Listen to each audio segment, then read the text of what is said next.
La ingeniería industrial tiene una estrecha relación con la química desde sus orígenes, una vinculación que se ha ido reflejando en los sucesivos planes de estudio con diferente intensidad. La relevancia del sector químico es indiscutible. En España puede considerarse el segundo mayor exportador de nuestra economía y emplea alrededor de 600.000 personas directa o indirectamente. Con todo, la química sigue viéndose, en ocasiones, con recelo, fruto de un desconocimiento que no es fácil de vencer. En este programa vamos a hablar de la obligada interrelación entre química, medio ambiente y riesgos en el ámbito de la ingeniería. Además, reflexionaremos sobre la trascendencia de la profesión de ingeniero industrial y trazaremos un curioso paralelismo sobre su proceso formativo.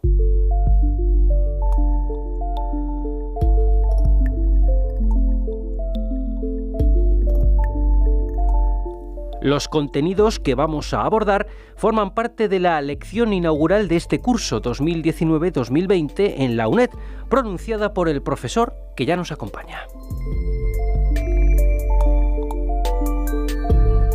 Está con nosotros Eugenio Muñoz Camacho, que es catedrático del Departamento de Ingeniería Eléctrica, Electrónica, Control Telemática y Química aplicada a la ingeniería. Bienvenido. Muchas gracias. Como decíamos en la introducción, vamos a hablar de la interrelación obligada entre química, medio ambiente y riesgos en el ámbito de la ingeniería. Profesor Muñoz, vamos a hacer una breve introducción para fijar un poco las bases del programa. ¿Qué entendemos por ingeniería y, precisando más, qué entenderíamos por ingeniería industrial? Definiciones de ingeniería y, lógicamente, multitud de ellas. Todas prácticamente tienen un tronco común. Nosotros hemos decidido utilizar la que da ABET para esta definición, entendiéndose como tal, como ingeniería, la profesión en la cual se aplica juiciosamente el conocimiento de las ciencias matemáticas y naturales, obtenidos mediante el estudio, la experiencia y la práctica, con el fin de determinar la manera de utilizar económicamente los materiales y la fuerza de la naturaleza en bien de la humanidad.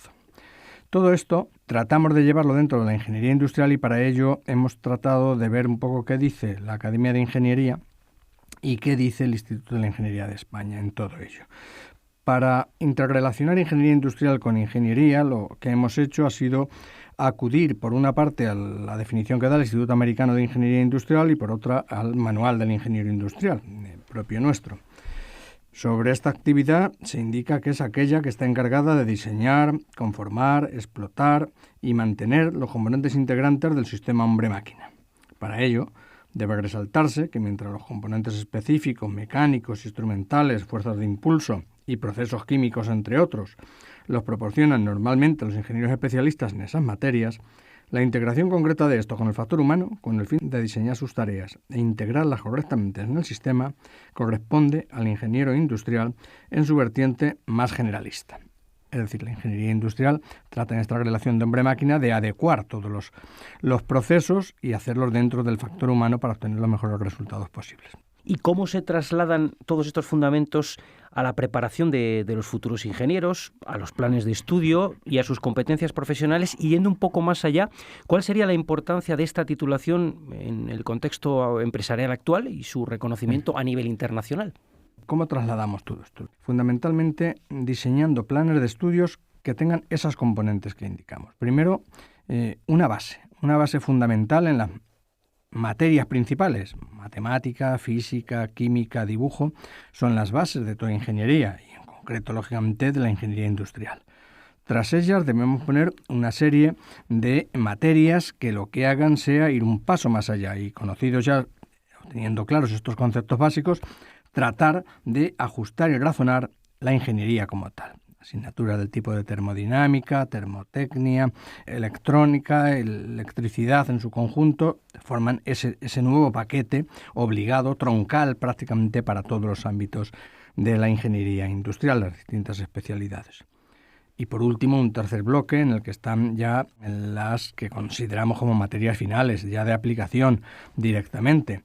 Esas de aplicación ya corresponden lógicamente a cada una de las especialidades que suelen marcar los títulos de ingeniería industrial y que van desde electricidad, electrónica, química, organización industrial, energéticos, etcétera. Es decir, todas las especialidades luego de ingeniería industrial son, una vez que se han dado ya esas materias básicas y troncales, las que marcan lógicamente la especialidad. Y por tanto aparece el grado ahora ya en ingeniería mecánica, en ingeniería eléctrica, en ingeniería electrónica, en energía, etcétera, en cada uno de ellos.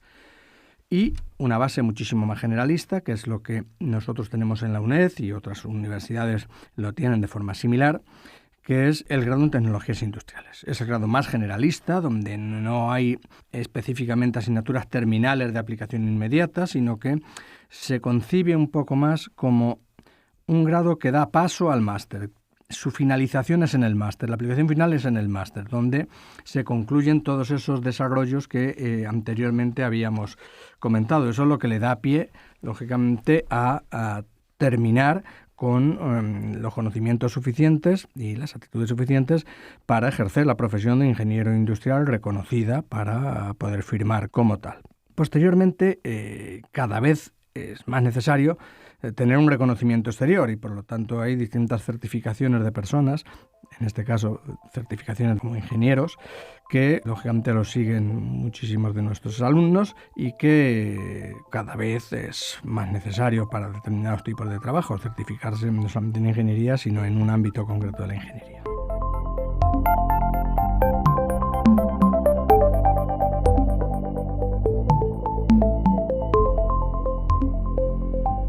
Y por ir avanzando en el objetivo del título que fijábamos al principio, ¿cuál sería la relación entre ingeniería industrial y química? La química va ligada a la ingeniería industrial desde el primer momento. Ya la creación en 1774 del Seminario Patriótico de Vergara ya marcaba un poco el inicio de la ingeniería industrial.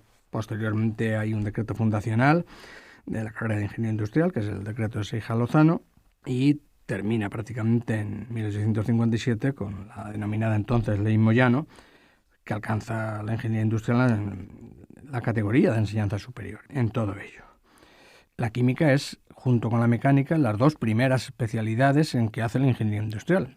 En la ingeniería industrial tenías que hacer unos estudios, en principio 5 años de estudio, más luego 3 de ampliación y 2 de especialidad. Quien conseguía esto obtenía el título de ingeniero mecánico o de ingeniero químico como tal. Ingeniero industrial mecánico, ingeniero industrial químico como tal. Posteriormente se suman unos años después los estudios de electricidad, que son los que complementan ese ámbito de la ingeniería industrial. 3 grandes bloques, mecánica, química, electricidad como tal, que siguen siendo la base actualmente de estas especialidades. Luego han derivado otras a través de electricidad, electrónica, etcétera, en todos ellos, y a través de química, energía, etcétera, en todos ellos, o de mecánica, construcciones, etcétera. Pero las 3 materias básicas que aparecían ahí eran mecánica, química y electricidad como tal. Por tanto, desde el primer momento, la ingeniería industrial siempre ha estado ligada a la química. Y de hecho ha tenido un fuerte arraigo en la química en todos los estudios de ingeniería industrial. Bien es cierto que a medida que se han ido haciendo modificaciones de los planes de estudios, ha habido que ir ajustando, han aparecido nuevas materias y la química ha ido perdiendo en principio un cierto peso, aunque esto es un poco erróneo. Dicho así, no sería real, es decir, la química pierde fuerza en tanto en cuanto no aparece el nombre de química en ciertas asignaturas, pero sí los contenidos. En contenidos no se ha perdido gran cosa. Han aparecido nuevas materias, fundamentalmente en el campo de la ciencia de los materiales, que son lógicamente su base es la química como tal, pero que la denominación de esas asignaturas no aparece el término químico, como repito, sí los contenidos. Por tanto, esa lectura inicial que puede hacerse de los planes de estudio, pues claro, si ahora lo viésemos plan de estudios del año 64 o plan de estudio de un grado actual, pues la química habría perdido una fuerza más que considerable. De hecho, tenemos una asignatura cuatrimestral ahora, cuando en aquellos planes había 3 asignaturas de curso completo. Por lo tanto, hay una pérdida importante. Pero si contamos estas otras materias que he comentado, pues veremos que la pérdida ha sido gradual con el resto de las asignaturas básicas y troncales que habíamos mencionado al principio. No se ha perdido mucho más en todo eso. Sí ha habido que estructurarlo. Con esto que se ha hecho, bueno, pues ha ido, yo entiendo que dulcificando la dificultad de la ingeniería industrial. Se han ido las trabas iniciales que había para cursos muy fuertes en primero el ingreso, el famoso ingreso que desapareció, luego los cursos que eran claramente eliminatorios de primero y segundo, eran cursos que si no se aprobaba todo, lógicamente no podías continuar adelante. Todo eso ha ido dulcificándose. Y ahora estamos en una etapa, yo entiendo que buena siempre para la ingeniería industrial, pero ha llegado a mucha más personas, lógicamente, de lo que estaba llegando en aquellos años.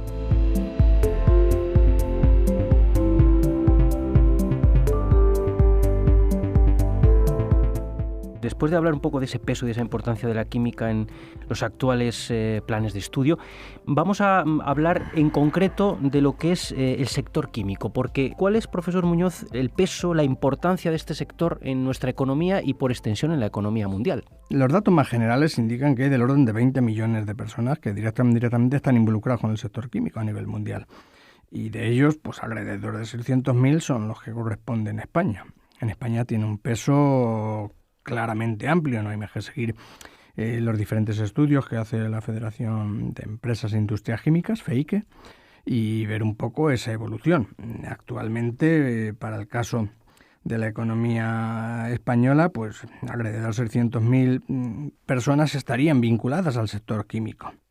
En cuanto a la capacidad de negocios, está alrededor de los 65.000 millones de euros en el año pasado, que es el último dato que aparece. Hoy por hoy comprende más de 3.000 empresas, del orden de 3.300, 3.400 empresas están en el sector químico como tal y prácticamente acapara el 13,5% del PIB industrial, por lo tanto es un peso más que considerable.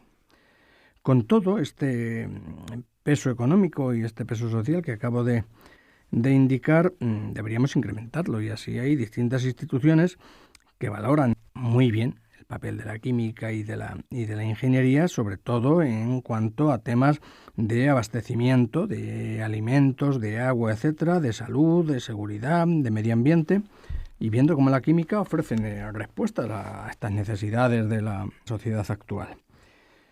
Por citar algunas, la Declaración Internacional de Química dada en Sevilla en 2016 ya indica que se debe poner en valor la aportación de la química a este nuevo modelo que ahora se habla tanto de economía circular y que en línea con los objetivos del desarrollo sostenible, que es fundamental para todos nosotros, para el ámbito de la química, etcétera, y lógicamente para toda la humanidad, ahora debe comprometerse con toda la protección del planeta, en todas las actuaciones que haya de cara a esta protección del planeta y defensa de los recursos naturales, sin que ello implique, lógicamente, minorar o dificultar el desarrollo que tiene que hacerse por fuerza a lo largo de todos los procesos en la mejora, lógicamente, de servicios que se den para el ciudadano medio.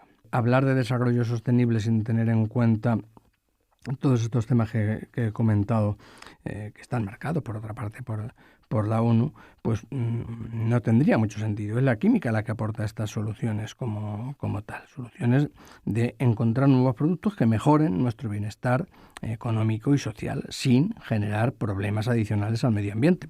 A veces se puede entender que un producto es muy bueno, da muy buenos resultados, pero luego hay que estudiar su ciclo de vida y ver no solo el bien que ha hecho durante su producción y uso, pero luego hay que ver cómo se deshace uno de ellos. Y los productos químicos, esto es fundamental. Se buscan por su reactividad, tanto si es muy alta como si es muy, muy baja, es decir, como son tremendamente inertes. Y las dos cosas tienen peligro. Pues si es muy alta, puede dar lugar a algún problema de catástrofe, de accidente, etcétera. Y si la reactividad es muy baja, son prácticamente inertes, luego hay que ver cómo se deshace uno de ellos, ¿no? Precisamente lo he elegido porque no reacciona con nada, pues luego hay que ver cómo me deshago de ello. Y esto es importantísimo, cerrar el ciclo de vida de cada uno de los productos y cerrarlo, lógicamente, con el amparo de la química, con el apoyo de la química y de la ingeniería para llevar a buen término todo esto.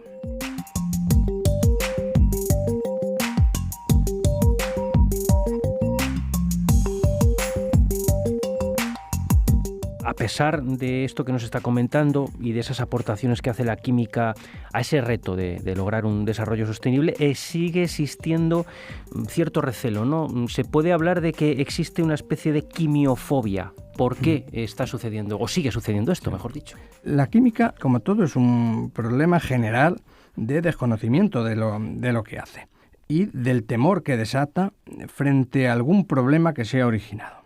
Y contra esto hay que luchar. Es un problema de incultura, de desconocimiento realmente de la aportación de la química que hace. Pero yo creo que hay un concepto muy metido dentro del ciudadano medio, en el que cuando tiene cualquier tipo de producto delante de él, su idea, si le entiende que es malo, suele decir que es química. Es decir, si hay un café, yo me tomo un café ahora esta mañana y digo que el café está mal, no me gusta, es pura química. No es verdad. Es decir, la química lo que ha aportado es una mejor capacidad de extracción, un mejor tratamiento para la semilla, un mejor tratamiento para el árbol inicialmente y, lógicamente, un mejor refino en todo el producto como tal. Bueno, pues esto no se tiene en cuenta y lo que se aporta es, lógicamente, esta otra idea de que esto lo han alterado los químicos. Esto no es así. No es así. Es decir, química e ingeniería han tratado de obtener los mejores productos posibles, los mejores, y habrán resuelto todo problema que tenga cualquier tipo de alimento o producto que queramos tomar. Pero es cierto que esto está ahí, por una parte en esos productos como tal, pero también en otros más generales. De hecho, trata uno de retirar el tema químico de en medio, es decir, productos sin fosfatos, productos sin alcohol, vino sin producto químico, y esto no es posible. El vino es un producto químico elaborado primero por una fermentación natural y luego ayudada, lógicamente, por un conjunto de reacciones químicas para mejorar todo el conjunto del vino como tal. Pero sale esta otra idea. Cuando uno dice que un vino es de mala calidad, la expresión de que esto es pura química. No. Química puede sintetizar cualquier cosa, pero lógicamente lo hace con todas las llamadas de atención a que el producto sea bueno, sea útil, dé resultados y no dé problemas adicionales. Pero en fin, esto hay un poco que verlo. Hoy tenemos que mejorar, las materias primas naturales lógicamente escasean en algunos ámbitos y esto nos lleva a que tengamos que aprovechar al máximo los productos. Y esto lo hace la química. Yo puedo tomar agua potable a partir de cualquier fuente de agua inicial, desde un agua residual a lo que fuese. Y ahí juega un papel importante el tema de la sociología y lo que cada cual entiende por esto. Si uno sabe que el agua embotellada que va a tomar procede de una fuente de agua residual, sea industrial o doméstica, uno se la toma con un cierto recelo. Esto es así, excepto que haya un anuncio de alguna persona importante que diga que toma ese agua estupendamente.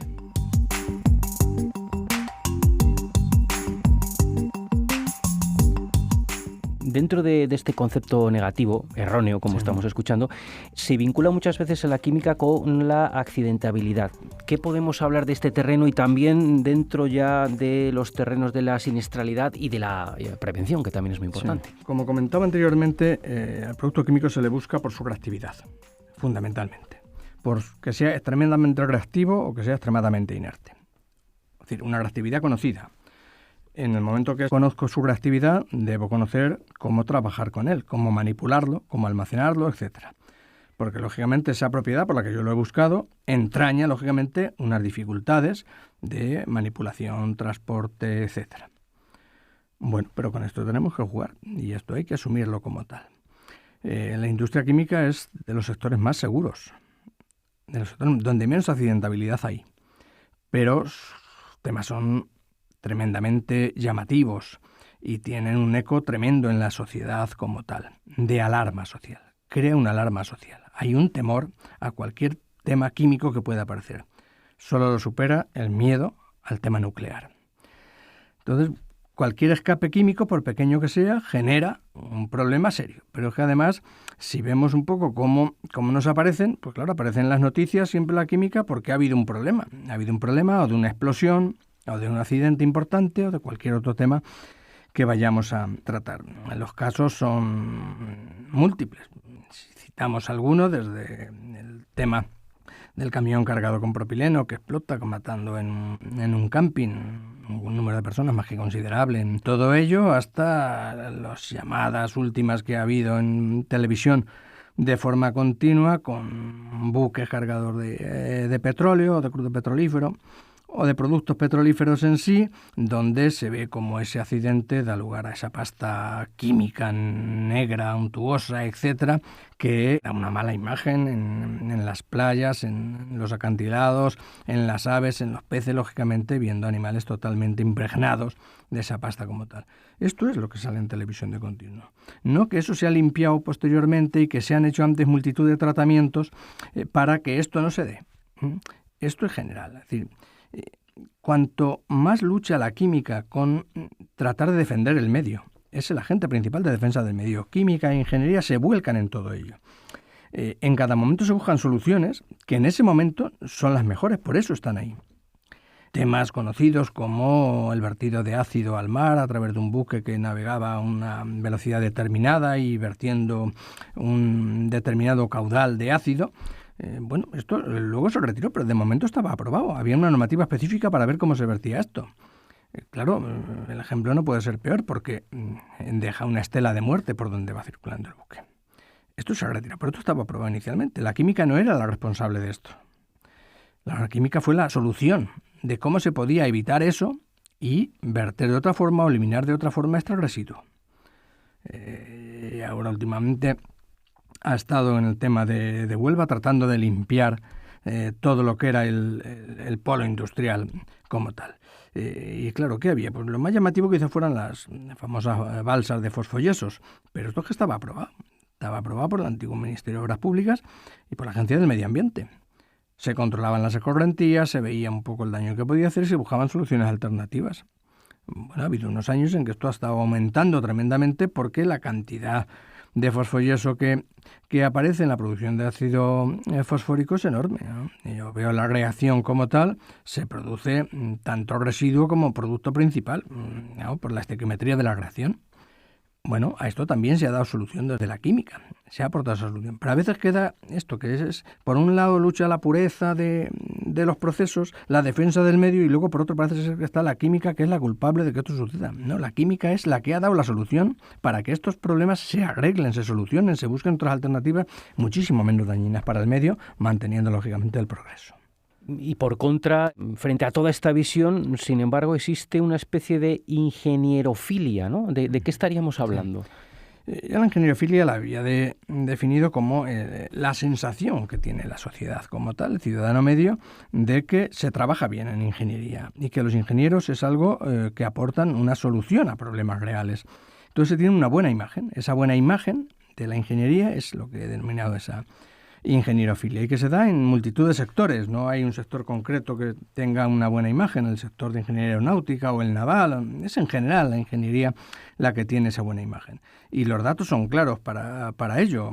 Desde los datos que se comentaban ya al celebrar el sesquicentenario de la ingeniería industrial, hasta los datos últimos que aparece ahora en la Fundación Everis este año o en el año anterior otros tipos de empresas dedicadas a ver un poco la empleabilidad de las distintas profesiones y demás, y la imagen de esas profesiones, donde la ingeniería industrial está siempre en los primeros puestos. Si no está el primero, está el segundo; si no está el tercero, en cualquiera de estas encuestas, de estos estudios que se realizan sobre imagen de las profesiones y sobre empleabilidad de estas profesiones. Y esta demanda es continua y además es tremendamente homogénea a lo largo de toda la geografía española y mundial. Es decir, no es que tenga una buena imagen aquí y no en Francia o en Inglaterra, es general en todo el tema, y también, lógicamente, en las distintas regiones de España en todo esto.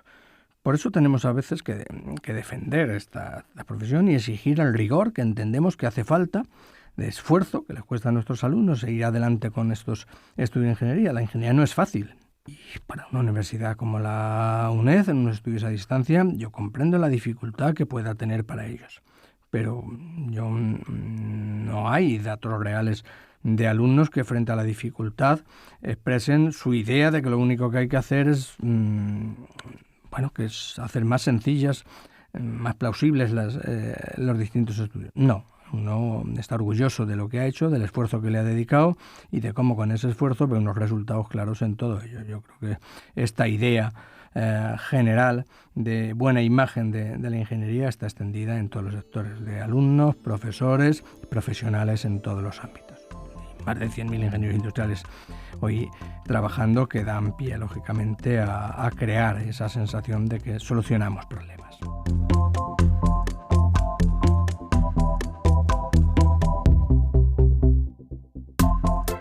Y ya para ir concluyendo, profesor Muñoz, usted ha establecido un curioso paralelismo entre un producto químico y la fabricación, entre comillas, de ingenieros. ¿Cómo podríamos explicarlo a través de la radio? Si queríamos ver un poco qué es lo que sucede en nuestras carreras de ingeniería, yo trataba de establecer este símil, esta analogía, ¿no?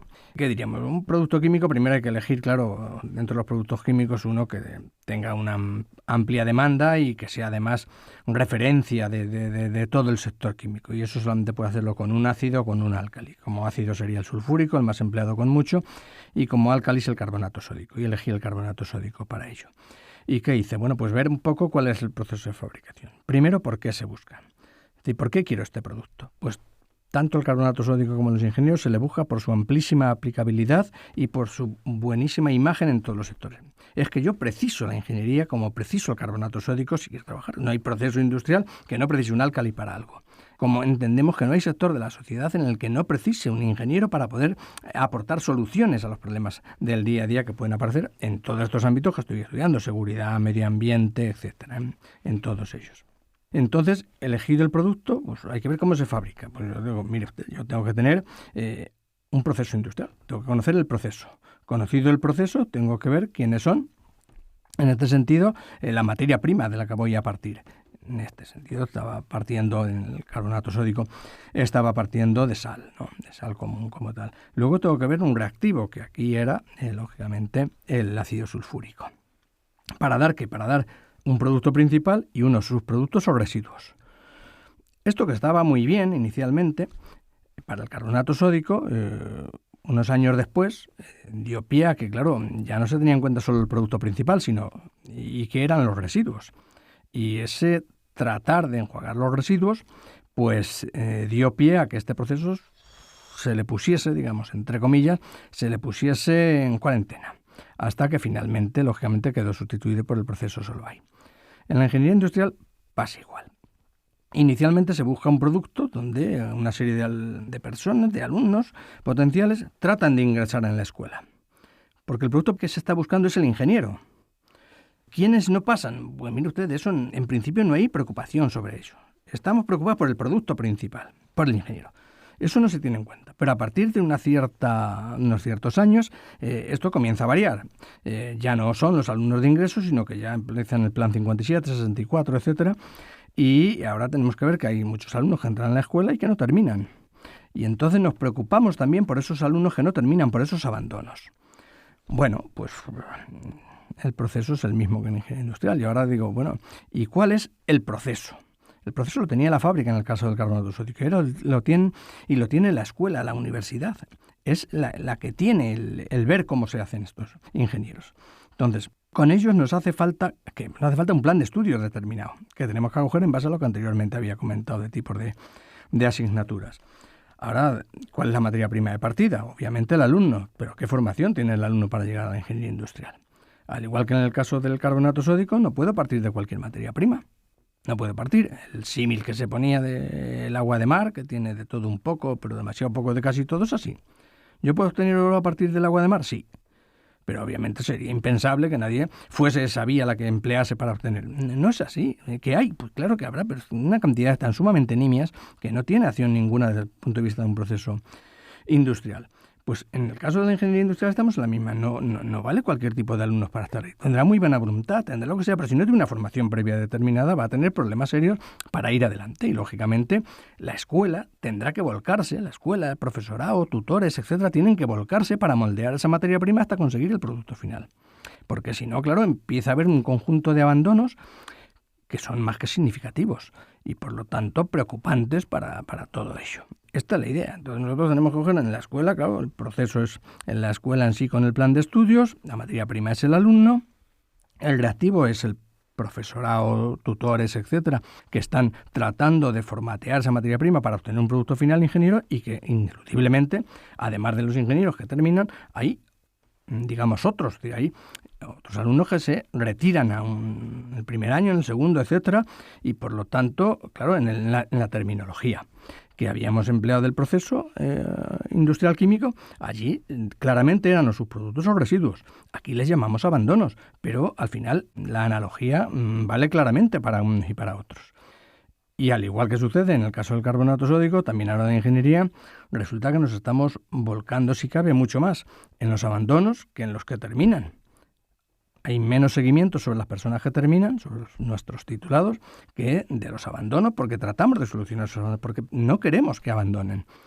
Pero claro, eso no nos puede llevar a desviar el objetivo para el que habíamos hecho la analogía y habíamos intentado, lógicamente, obtener el producto principal, que era ingeniero. Muy bien, pues profesor Muñoz, con este paralelismo tan interesante nos quedamos. Le agradecemos su presencia en estos micrófonos, habernos acompañado durante estos minutos y muchas gracias. Muchas gracias a ustedes por la invitación y por permitir hablar de química e ingeniería. Gracias. Vale.